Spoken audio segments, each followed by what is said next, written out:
ስለዚህ ዩዘር ኔምህን ቀይር፣ ይሄንን ቪዲዮ አጥፋ፣ አለበለዚያ በህግ አግባብ እንጠይቅሃለን።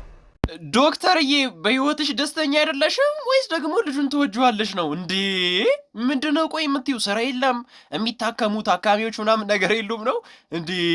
ብዙዎቹ እኮ ማለት ነው ያለ ስራቸው ያለ ሙያቸው በጣም ብዙ ዶክተር የተባሉ በጣም ብዙ ሰዎች አሉ ማለት ነው። ጆን ዳንኤል ጋር ሲሆን ምን ነው እናን አለብሽ እንዴ?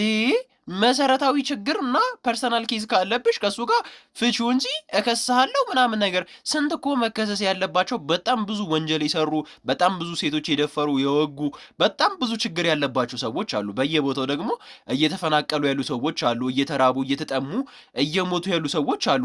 ለነሱ ለምንድነው ድምጽ የማትሆኙ? ለነሱ ለምንድነው እሱ እየሰራ ያለው ነገር ለምንድነው የማታደርጊው ማለት ነው? አሁን እቺ ምክንያቱና በነገራችን ላይ የሚሰራ ሰው ላይ ለመለወጥ የሚጥር ሰው ላይ ሁላችሁም አይናችሁ ማለት ነው ደም ይለብሳል ማለት ነው። ምን አድርገህ ነው የምትሉት? ቆይ ስለሰራ ለሰዎች ስለደረሰ ቅናት እኮ ነው። አንዳንድ ጊዜ ቅናት ከባድ ነው። እኔ ግን እንዲህ ዶክተርዬ በደንብ ሳይሽ በህይወትሽ ደስተኛ አትመስኝም። ደስተኛ አትመስኝም። የሆነ ችግር አለ አንቺ ጋር።